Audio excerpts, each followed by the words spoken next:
بينش فاضي.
جميعا. طبعا هذا العرض للاطفال وبدنا الكبار يشجعون شوي، يتفاعلوا شوي معه، المسرحيه تفاعليه شوي.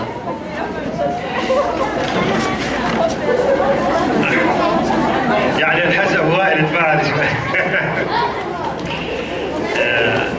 الساده والسيدات الحضور مع حفظ الالقاب، اهلا وسهلا بكم، وشكرا لتلبيه الدعوه في الحضور.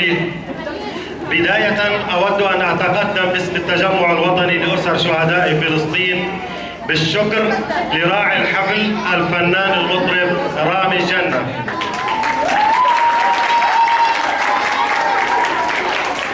الذي قام بدعم هذا العمل المسرحي ليدخل الفرحة إلى قلوب أطفالنا ويرسم البسمة على شفاههم.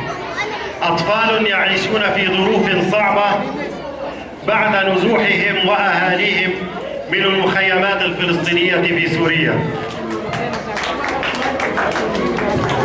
ترفيهي بإدارة المخرج الأستاذ محمد السلال وكافة أفراد الفرقة، فلهم كل التقدير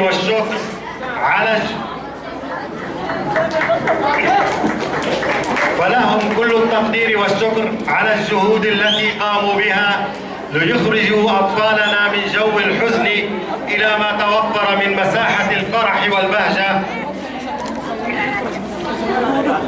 كما أود أن أشكر مركز هنا الذي كان داعما أساسيا ومساهما في تحضير هذا النشاط.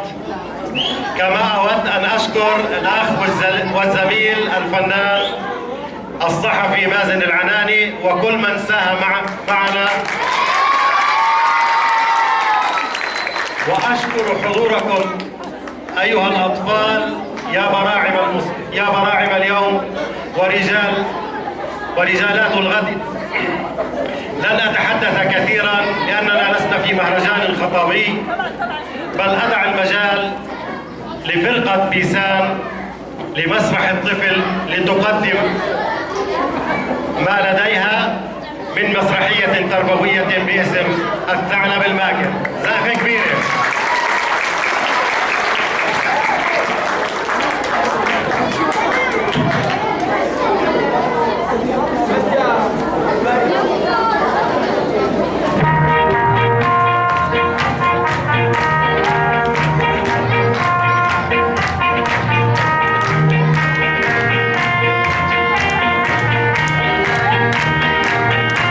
فرقة بيسان لمسرح الطفل تقدم المسرحية التربوية الغنائية الهادفة الثعلب الماكر. قام بأداء الأدوار دعاء خلف بدور سميرة، هنادي زعبلاوي في دور القنفذ، أمان النيني في دور الثعلب، نور دين في دور الإوزة، وعلى السنتر ميساء منيمني، بالاشتراك مع إسراء خلف، إبراهيم المزين، والطفل طارق السلام. الإشراف العام مصطفى الديماسي. الثعلب الماكر مسرحية غنائية تربوية من إخراج محمد السلام. طالع الضوء عالواوي عالواوي، طالع الضوء طالع الضوء عالواوي، صار قربان من وش الضوء، صار يركض من حي لحي، وقع ببركة المي، صار يركض من حي لحي، وقع ببركة المي.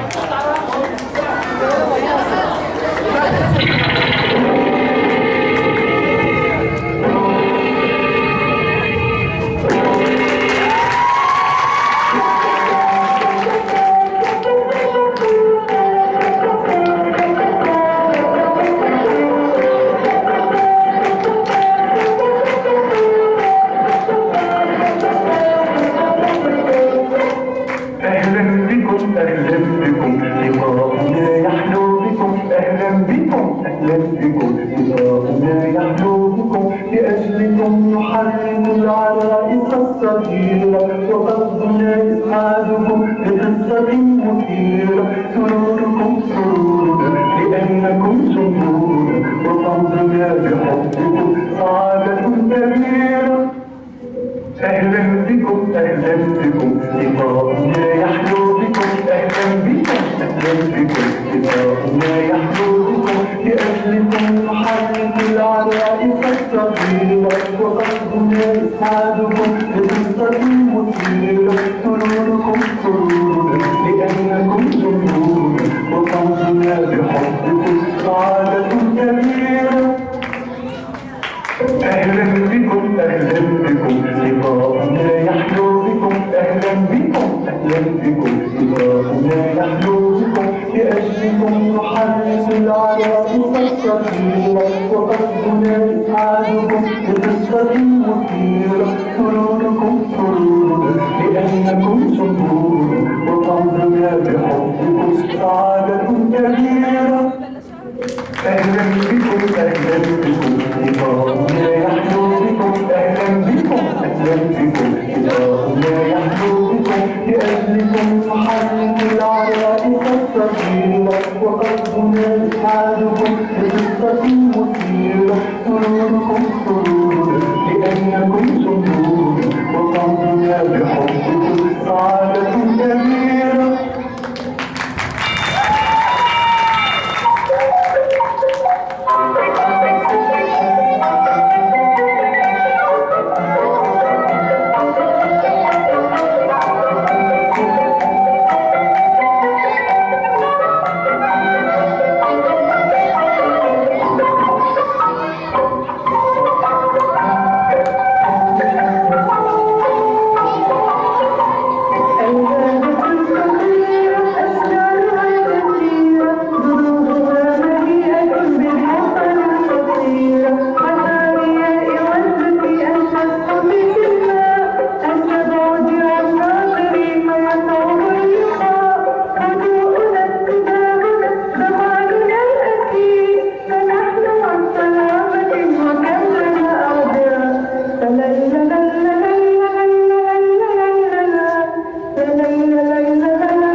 إنها عزيزة على قلبي وأحبها كثيرا، ولا أستطيع أن أفارقها لحظة.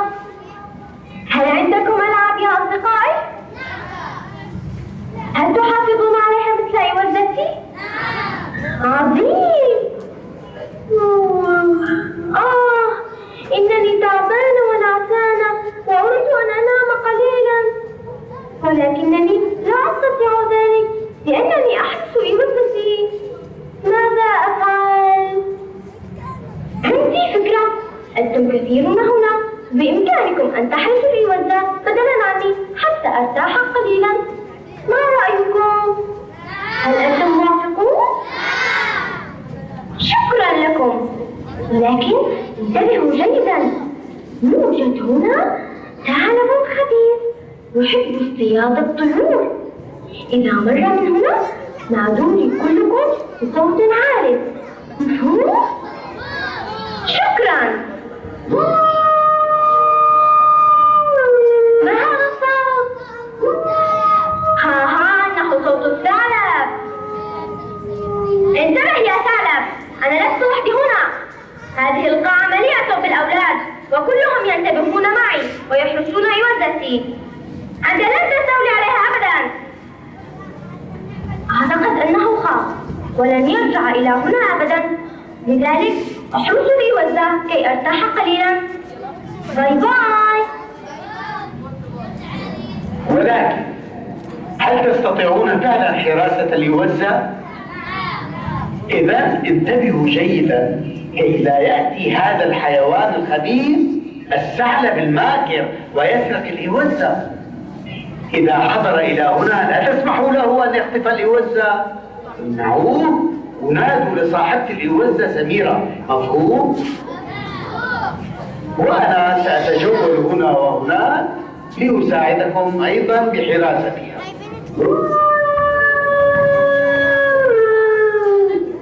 ما هذا الصوت يا أطفال؟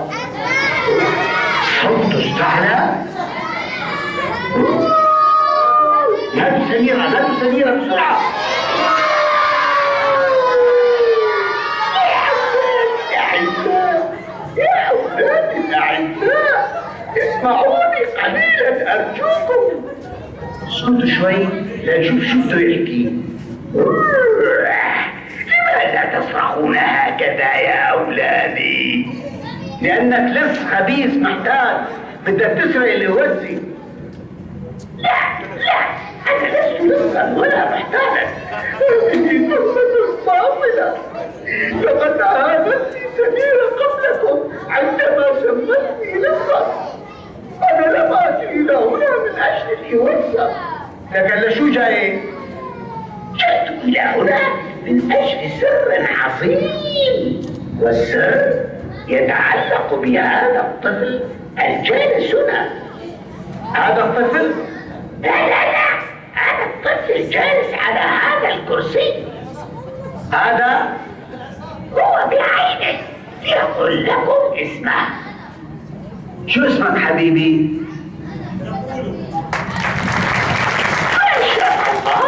ما شاء الله، اسم جميل جدا. تحت مقعد هذا الطفل يوجد علبة على الأرض.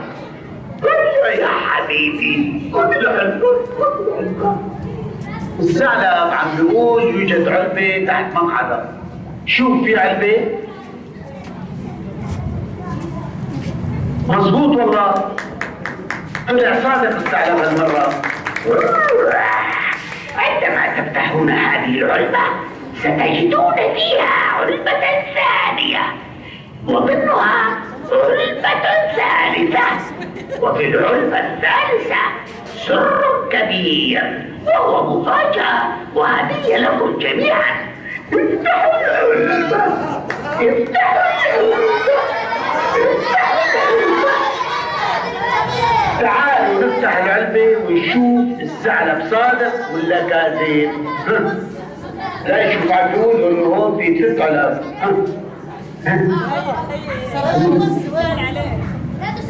هي اول علبة.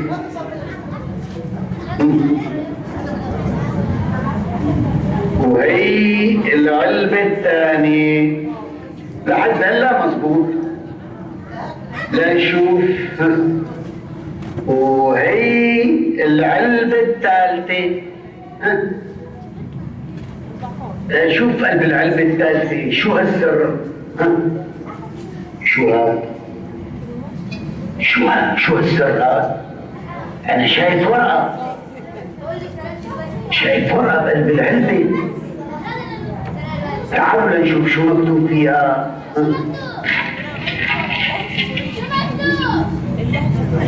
إن أحدا سيبكي عن قريب، ولكن العوزة لن تذهب إلى بعيد، لأنها محفوظة جيدا عندي تستطيعون الآن أن تبحثوا عني. نادوا سميرة بصوت عالي، نادوا سميرة بصوت عالي. سميرة نادوا. ما بالكم تصرخون بهذا الصوت القوي؟ ماذا تريدون مني؟ يا سميرة، اجا الثعلب واحتال على الأطفال وخطف اليوزي وترك لك هالورقة. شوفي شو مكتوب فيها. إن أحدا سيبكي عن قريب، ولكن الإوزة لن تذهب إلى بعيد لأنها محفوظة جيدا عندي. تستطيعون الآن أن تبحثوا عني. يا إوزتي الحبيبة، هل تراك بعد الآن؟ قالوا للوز يا حرام.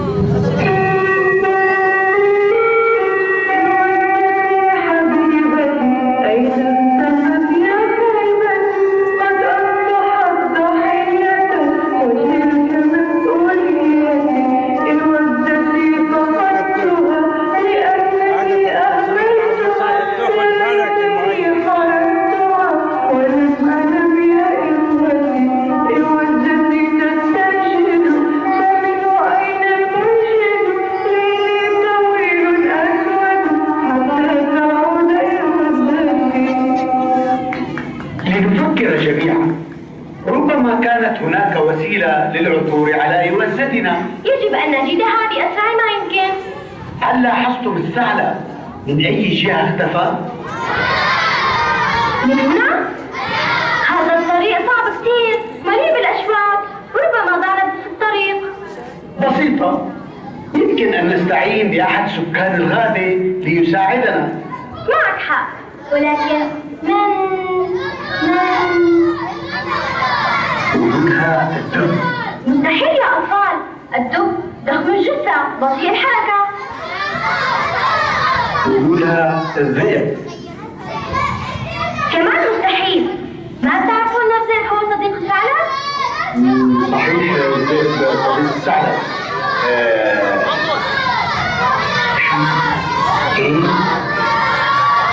هو الأطفال عم بيقولوا إنه الأرنب، شو رأيك؟ معقول. نادوا للأرنب يا أطفال، يلا. يا أرنب يا أرنب يا أرنب يا أرنب يا أرنب. يكفي يا أطفال، يكفي. لابد أنه شاهد الثعلب فخاف منه وهرب. ممكن. نطلب غيره. نعم، عم بيقولوا قنفذ، شو رأيك فيه؟ معقول. القنفذ ذكي وطيب القلب، ممكن يساعدنا. إذا لنناديه معا. القنفذ على ظهره شوك، وهو سلاحه الوحيد واللي بيحميه من حيوانات الغابة.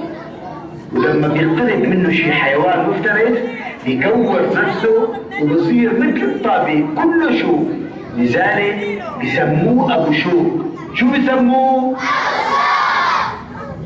كلنا بنناديله باسمه، أبو شوك أبو شوك. يلا نشوف. أبو شوك أبو شوك أبو شوك أبو شوك. ها، إجا والله. سبوا له. السلام عليكم يا أعزائي. وعليكم السلام.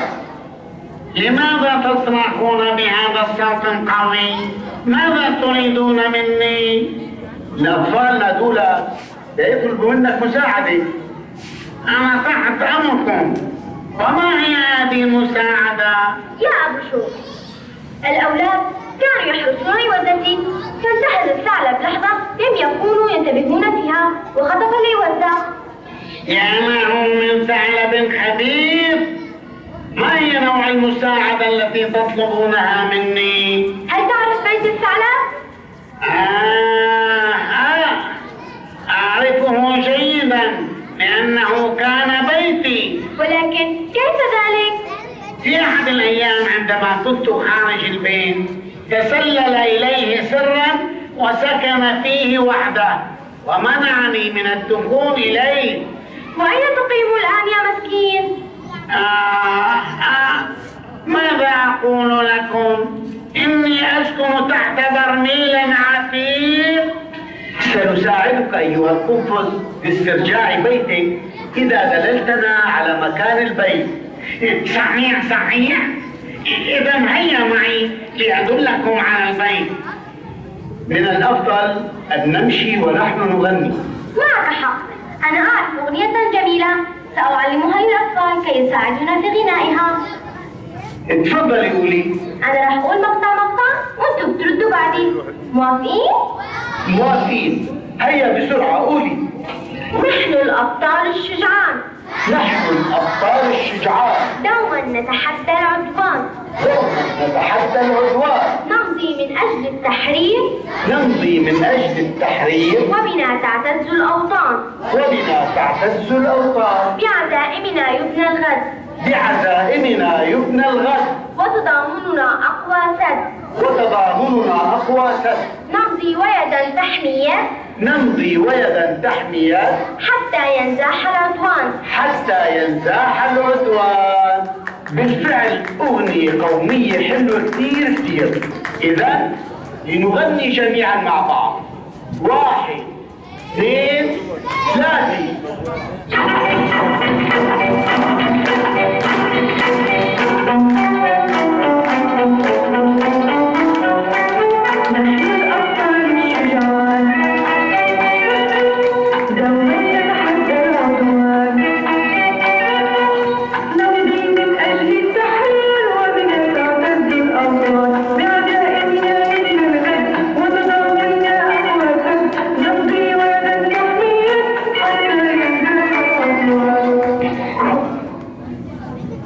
بعد لحظات أحبائي الأطفال نتابع معا الفصل الثاني من مسرحية الثعلب المحتال.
انظروا، لقد شطب اسمي من اللوحة وكتب اسمه محلا. أيها الثعلب المحتال، سترى ما ينتظرك. لنفكر معا بطريقة نحتال بها على الثعلب لنخرجه من البيت. يلا نفكر. فكروا معنا يا أطفال، فكروا. لقيتها.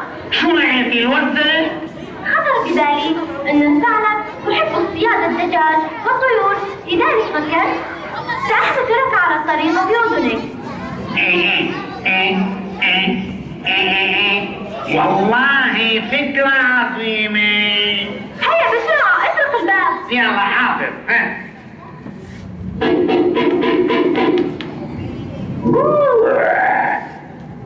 من يطرق الباب؟ لا يوجد أحد في الداخل. أنا يا سيدي الثعلب، أنا القنفذ، أريد أن أتصالح معك. ماذا تريد؟ لقد أتيت لك بهدية ثمينة. وما هي هذه الهدية؟ 100 ديك و100 دجاجة. اخرج وخذهم. هذا مستحيل. أنا لم أسمع شيئا.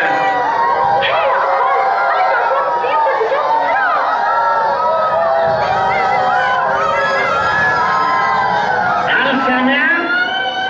نعم سمعت، ولكني احتجت كثيرا ولا أريد الآن الخروج. اتركهم أمام البيت، سأزورهم في هذه الليلة. هذا الثعلب خبيث لا يريد الخروج. حاول مرة ثانية أرجوك. حاضر، سأحاول.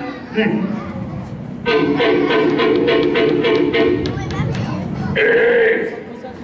من هو المزعج الذي يطرق الباب بشدة؟ أنا هو القنفذ يا سيدي. ماذا تريد أيضا؟ لقد أتيت لك بهدية أخرى أفضل من الهدية الأولى. ما هي؟ 100 خروف. مستحيل، أنا لم أسمع أصوات الخراف.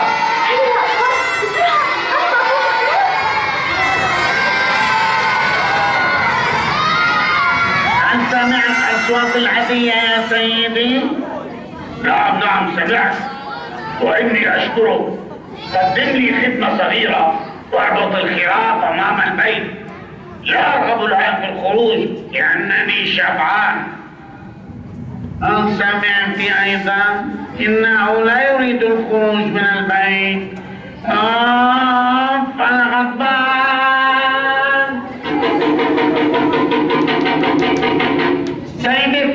سيدي الثعلب، ماذا حدث أيضا؟ دعني وشأني، إني أريد أن أنام. لقد أتيت لك بهدية أخرى جميلة وجذابة. ما هي؟ أتيت لك بمقرة حلوة وجذابة، بإمكانك أن تحلبها الآن وتشرب حليبها الطازج. اسمع صوتها. هي أصوات البقرة.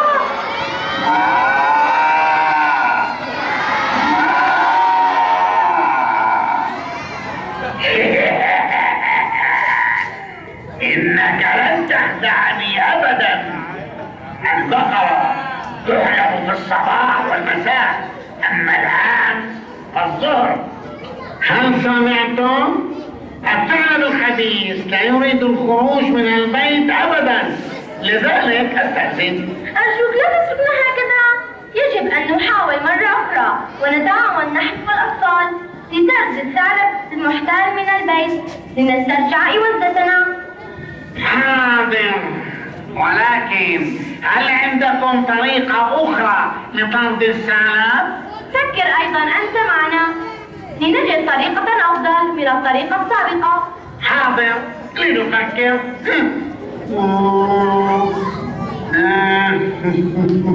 وجدتها. الوزة؟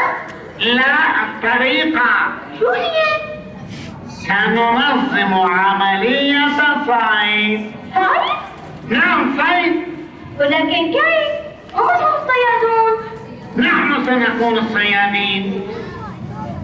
من فضلك اشرح لي إلي وللأطفال كيف ستجري عملية الصيد. بسيطة.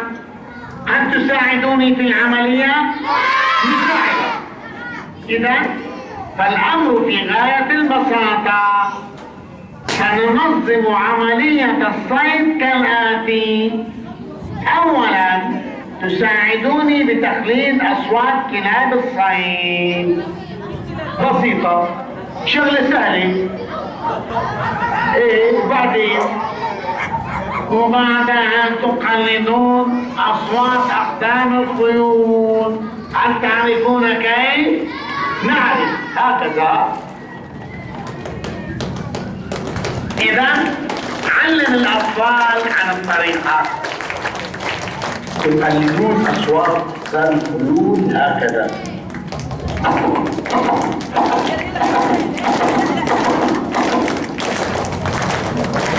البلاشوك.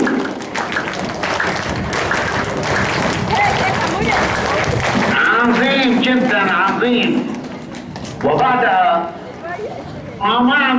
تقلدون صوت بوق الصيد. هل تعرفون؟ نعم نعرف. أنتم يا أطفال هكذا.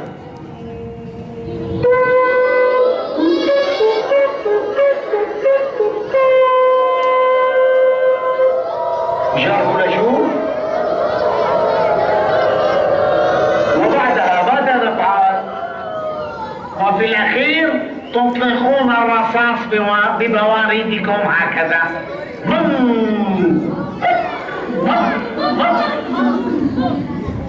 أنتم صوت البواريد لشوف. يلا. عظيم عظيم. والآن هيا نفذ العملية بسرعة ونحن سنساعدك. مستعدون؟ نعم.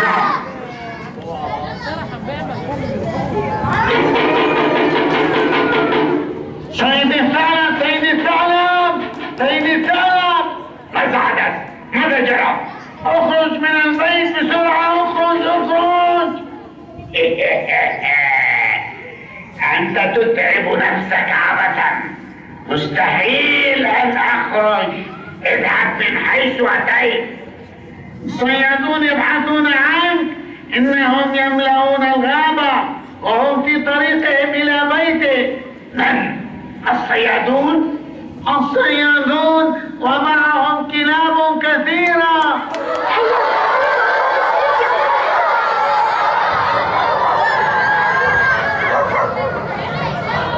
اسمع صوت أقدام الخيول. هيا قلي صوت الأقدام. هيا.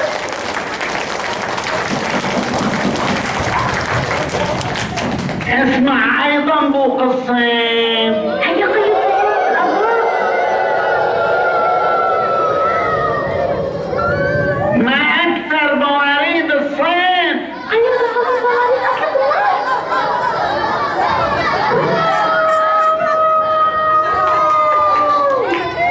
يا ويلي.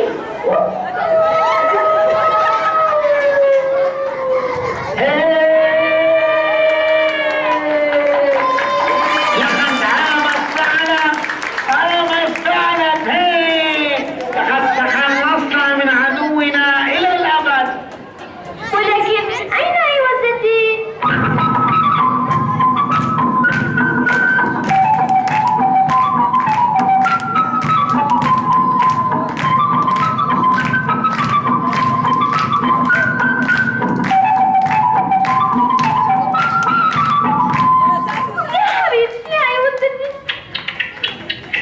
الحمد لله على سلامتك. قولوا لها الحمد لله على سلامتك. الله يسلمك. الحمد لله اللي شفناك بخير وسلامة. لو تأخرت معي عن قاضي لكان قد افترضني هذا المختار. اشكري صديقنا الطيب القنفذ الذي ساعدنا وخلصك من بين أيدي الثعلب المكار. لا تشكريني لي، اشكري كل هؤلاء الأولاد الذين ساعدونا. لقد قلدوا أصوات الكلاب والخيول وبوق الصيد والبواريد. ألا تصدقي؟ هيا يا أطفال سمعوها للوزي.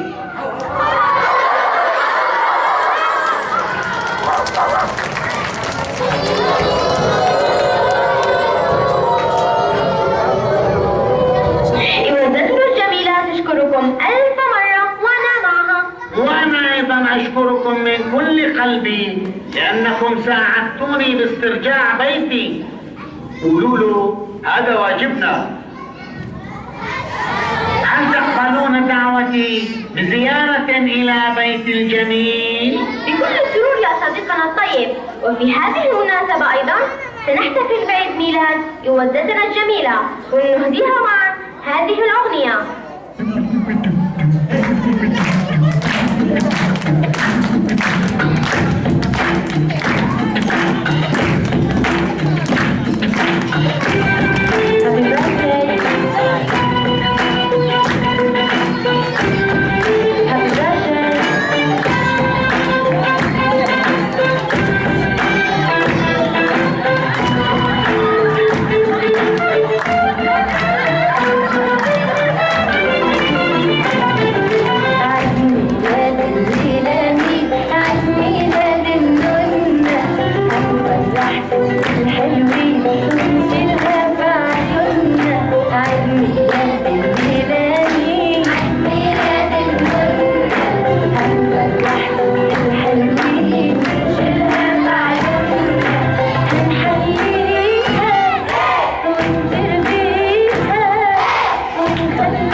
لهذه الباقه الجميله اللي عن جد انتم محاوطيننا باشعاع حلو. في شغله بس انا بدي انوه لها، انه العرض دائما بكون اسهل لما يكون كل الحضور اطفال. هلا طبعا احنا بنتشرف فيكم وبنكبر فيكم العائلات.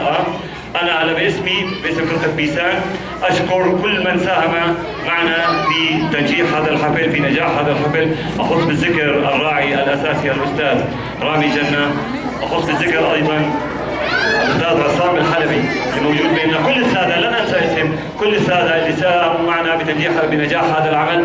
شكرا لكم بكل الحب وكل الفرح، دائما نلقاكم ونتمنى انه نكون تركنا بصمه حلوه عندكم. شكرا لكم سادتي، يعطيكم الف عافيه، كل عام